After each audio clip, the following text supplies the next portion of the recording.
I guess if we could start, Una, with, your life before university. Tell us a little bit about, how you grew up and what your family life was like. I grew up in Cambridge in the Waikato. My parents came out here in the 1950s. My father was from India, my mum from Ireland. They met in the UK. They came out here and made this first generation New Zealander family. And we moved around a bit anyway. I grew up in Cambridge. I was interested to your point earlier about your parents wanting you to go to university. And I was always expected to go to university. That was just my privilege and my upbringing. And it didn't really matter so much what I did. My parents raised us all to be really confident in ourselves and to think that we could do whatever we wanted. One of my sisters pointed out to me recently that actually that was a bit of a parental trick because they didn't really want us to do anything we wanted, but they wanted us to do something that they valued. But by the time we worked it out, we had all done that. Yeah. So I headed off to university. Actually, I went to Otago University for my undergraduate degree when I was however old, 17 or 18. I wasn't a very good student. I was diligent, but not very clever. I didn't get a very good degree, and I came up here to Wellington and got a job, any job. At that point, the point was to get a job, and I got a job in the public service in the Ministry of Consumer Affairs. You didn't need to be a lawyer to do this job, but boy, did it light my public service fire. Wow. Because what I was doing was answering the phone to people who had consumer troubles. And I did some, I think, amazing work with people who, it was my first real exposure to people who, the way they were brought up and the privileges that they had or didn't have, meant that they were so disadvantaged in the marketplace. Terrible car deals, terrible hire purchase deals, just really hard lives that I was part of helping fix that or change that, just on one transaction at a time. But then I thought, I need to go back to university. One of my sisters, who's an academic, thought that I needed to go back to university, probably more than I did. And so I came here to Herenga, Waka, or Vic, of course, as we have always called it. And my workplace let me take time out to go and study, and I did a master's degree. And to my surprise, actually to everybody's surprise, I got a cracking good master's degree. And I think the reason was Victoria taught me how to think and made me realise that I could be confident in the thoughts that I had. I didn't just have to regurgitate what I'd been taught by somebody else. Actually, that course, in those days you did a master's course over 3 different sort of discipline or subjects. Actually, what I thought mattered. And my brief experience of working meant that the study that I did then was able to do things like study consumer credit contracts. A little bit boring perhaps, but being able to do a bit of academic work about exposing this part of the market that I had seen that was just so unfair to people who took out these punishing credit contracts because they needed to get credit, but what they were paying was just appalling for what they were getting. So a bit of academic exposure to some of the things that I was seeing. It was a great combination of things. Yeah, and do you think, was there something different about Victoria to your earlier study, or was it the stage of life you were at that lit that fire? I think it must have been the combination.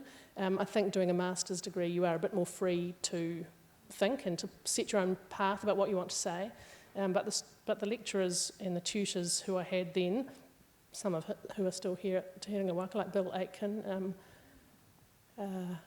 anyway, briefly his name's gone out of my mind, people who just encouraged me and gave me this confidence to say what I thought.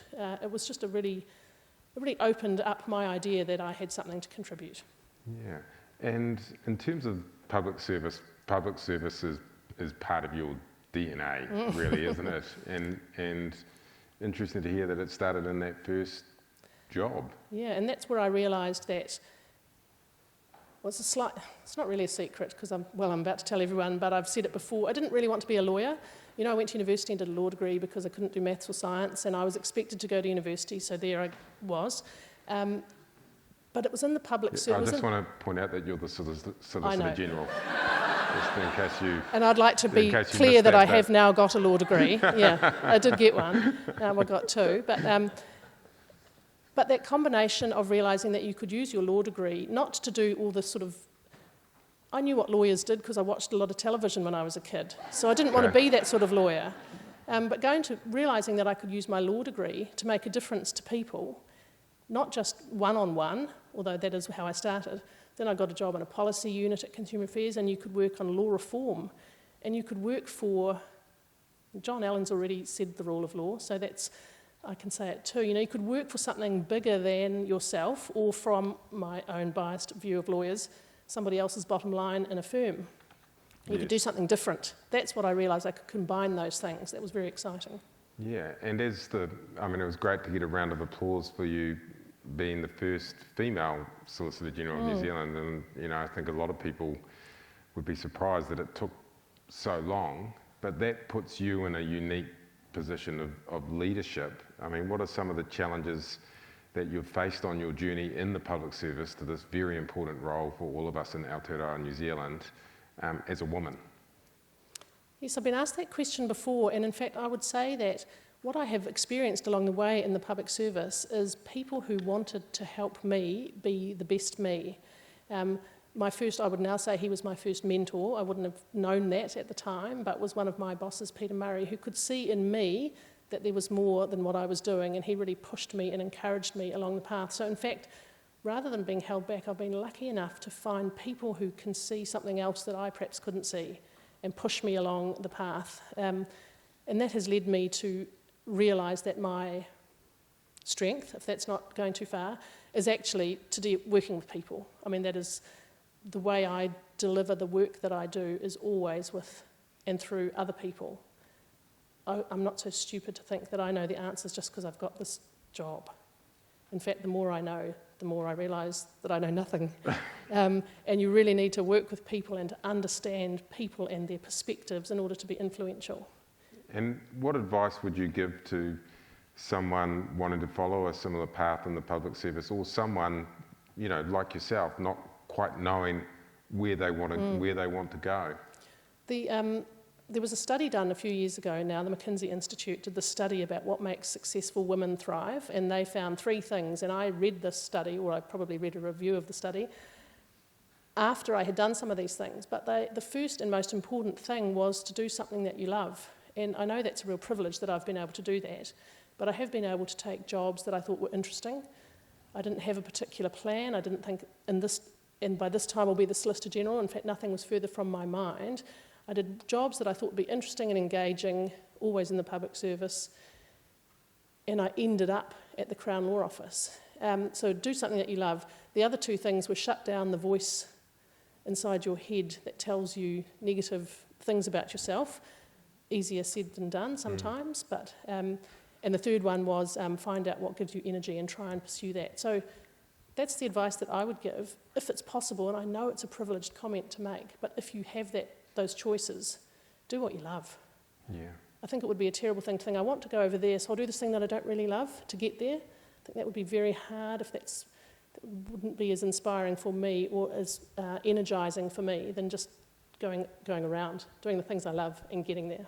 Yeah, and picking up on the comment about shutting down those internal voices in your head that hold you back, I guess. I did read that you've spoken before that you yourself were often confronted by an internal narrative that you weren't good enough. Is that right?